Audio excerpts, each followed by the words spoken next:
안녕하십니까. 이슈와 딜레마를 함께 풀어보는 방송와이스 시작하겠습니다. SK텔레콤 유심 해킹 사태에 대한 민관합동조사단의 최종 조사 결과가 충격적입니다. SK텔레콤이 서버 관리를 허술하게 한 것은 물론 해킹 공격을 받고 신고조차 하지 않아서 골든타임을 놓친 것으로 나타났습니다. 과학기술정보통신부가 발표한 조사 결과에 따르면 SK텔레콤이 4년 전인 2021년 8월부터 해킹 공격을 받았고 2022년 해킹 흔적을 발견할 기회가 있었음에도 신고도 없이 자체 조사를 하는데 그치는 바람에 해킹 사고를 막을 결정적인 기회를 놓쳤다는 사실이 확인됐습니다. SK텔레콤 내부 서버에 해커가 최초로 악성 코드를 심은 시점은 2021년 8월로 추정됐습니다. 외부 인터넷과 연결된 시스템 관리망 안의 서버를 통해서 최초로 침투를 했습니다. 보안 시스템이 허점 투성이었습니다. 핵심 네트워크인 음성통화 인증 관리 서버로 들어갈 수 있는 계정 정보가 암호화되지 않았습니다. 또한 유심 복제에 활용할 수 있는 인증 키 정보도 암호화되지 않았습니다. 계정 정보나 인증 키 정보를 암호화하지 않은 채 저장한 것이죠. 보안 개념이 어처구니 없는 수준이었던 것입니다. 이 정보들은 세계 이동통신사업자 협회가 암호화를 권고하고 있고 다른 통신사들은 암호화해서 저장하고 있습니다. 한마디로 규모는 큰데 보안은 허술해서 해커의 도다지로 찍혔던 것입니다. 조사단이 SK텔레콤 전체 서버 42,605대를 대상으로 6차례에 걸쳐 조사한 결과 감염된 서버 총 28대 중에서 백도어 악성 코드 BPF 도어 27종을 포함한 33종의 악성 코드가 발견됐습니다. 이번 해킹으로 전화번호와 가입자 식별번호 등 25종의 유심 정보 9.82GB가 유출됐습니다. 이것은 가입자 식별번호 기준으로 약 2,696만 건인데 사실상 SK텔레콤 전체 가입자의 정보가 유출된 규모입니다. 침해 사고가 발생했음에도 신고 없이 부실하게 조치한 점도 드러났습니다. 조사단에 따르면 SK텔레콤은 2022년 2월 23일 특정 서버에서 비정상적인 재부팅이 발생했지만 당국에 신고 없이 자체 조치만 했습니다.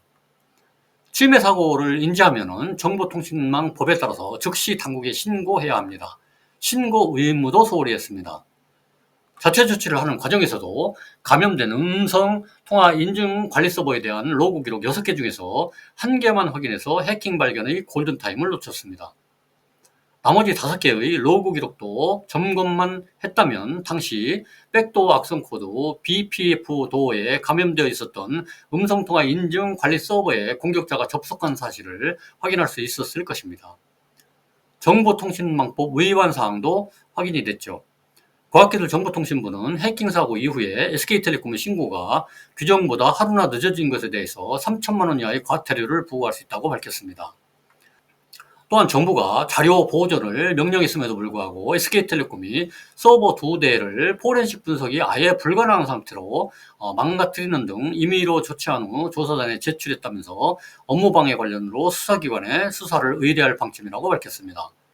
다만 정부는 추가 피해 가능성은 낮다고 판단했습니다.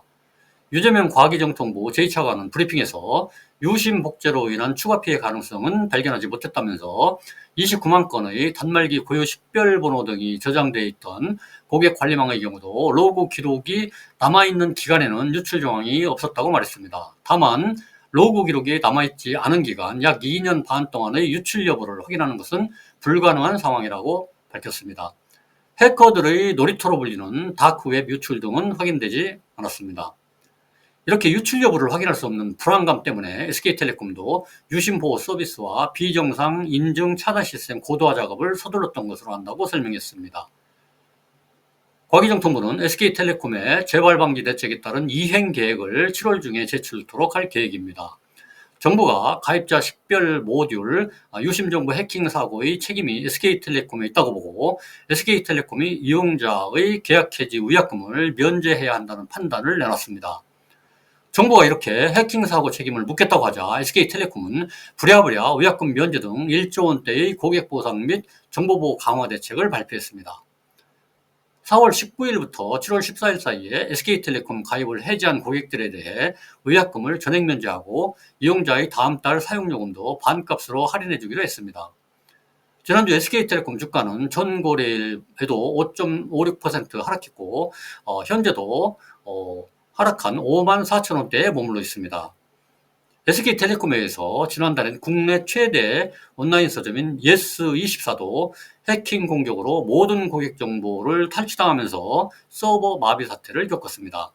아무튼 한국 기업들의 사이버 보안 태세가 허술해서 잇따라 해킹 공격을 당하고 있습니다. 시스템이나 사이트 먹통 사태로 피해를 받거나 불편을 겪은 고객들은 분통을 터뜨릴 만합니다. 해킹에 대한 근본적인 대책이 필요하다는 지적이 나옵니다. 여러분의 생각은 어떠신가요? 구독과 좋아요는 영상 제작에 큰 힘이 됩니다. 감사합니다.